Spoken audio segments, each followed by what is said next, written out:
So Canada emits about 730 million tons of carbon dioxide emissions every year. Our agriculture sector itself contributes to about 60 million tons of CO2 equivalent every year. Methane emission just from the swine production, manure management, etc. It's about 1,700 kilotons of CO2 equivalent methane emissions every year. So we are working towards a net zero emission for 2050. So for that, we have to know what we are dealing with. We have a lot of people on the planet that we need to feed. And so we need to figure out how to do that in the most responsible way that we can. And that's really where the cross-section between food production and agriculture and emissions comes. And we want to make sure that as a responsible corporate citizen that we are doing our part to help. The Cluster 4 project aims to develop strategies to mitigate greenhouse gas emissions. From the manure production chain, storage, how we collect them, store, and then until it land applied, what are the greenhouse gas emissions throughout the pathway? And we are trying to find a solution to measure the baseline emissions and provide biological solutions, and also to mitigate greenhouse gas emissions throughout the chain. And we would like to research on how to capture them. If you let it go onto the atmosphere, it's a greenhouse gas emissions. But if you capture them, can we add value to those so-called waste? We are focusing on something like waste is not waste, but misplaced resources. And that's why the baseline emissions are very important. To understand the baseline emissions from the production unit itself.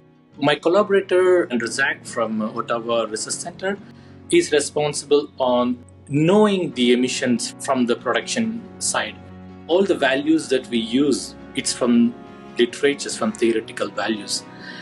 The animal operations, the feeding strategies, and the way we grow the animal in cold climate, it's not the same as compared to the other countries, right? So those values that we take from the literature may not be the representative. We have chosen few representative forms, and we wanted to know what are the baseline emissions, real-time emissions from the site itself. So when you know how much we are emitting, we'd be able to suggest or propose alternatives to mitigate them. We would like to develop the technology or share our expertise on low temperature anaerobic digestion as well, because around the world, most of the existing digesters are 35 to 50 degrees Celsius. And what we are working at Agriculture and Agri-Food Canada, especially on Sherbrooke Research Center, 20 to 25 degrees Celsius, because it has a lot of benefits in terms of saving energy, producing energy. At the same time, the fluctuations in the temperature, we'd be able to maintain the active microorganism in order to do this job. And that's a specialty, and that's where Maple Leaf Foods, they approached us to involve in this project and share our expertise in finding solutions together. Maple Leaf Foods is the first major food company to become carbon neutral. So far, we've done that through the purchase of carbon offsets. But we do have really lofty goals to reduce our absolute Scope 1 and Scope 2 emissions by 30% by 2030. We've made a lot of assumptions on what our carbon emissions are. And as we dug into the details on that, we noticed that a lot of the research was done in climates that were not reflective of where we are operating. And we wanted to make sure that the emissions that we were assuming were the ones that we are actually producing. We know that there is a link between methane production and temperature, so we do think that our emissions have been perhaps overstated a little bit, and that has real economic impact to us. Whenever you talk to our producers, the first thing comes in their mind is the odor nuisance in managing their manure. And anaerobic digestion is one such biotechnology. You reduce vastly the odor. And second thing, there are a lot of antibiotics involved, some harmful bacteria involved, like for example, swine fever, all kind of issues we have been hearing day-to-day life. So they have to manage manure not just manage, but also in a biosafety, biosecurity way to do that. And that's where our technology comes in. First of all, it produces bioenergy, so your dependency on fossil fuels, get reduced. And second thing is that harmful bacteria, we'll be able to vastly reduce them, so it is safe to apply on land and grow crops, etc. At the same time, the methanes, from the storage tanks, it's huge. By having anaerobic digestion, we would be able to reduce 60 to 70% of the greenhouse gas emissions annually. Even if you reduce 50%, you would be able to eliminate 1.5 million cars on the road annually.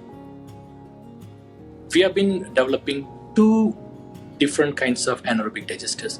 One is a liquid part and other one is a solid digestion part.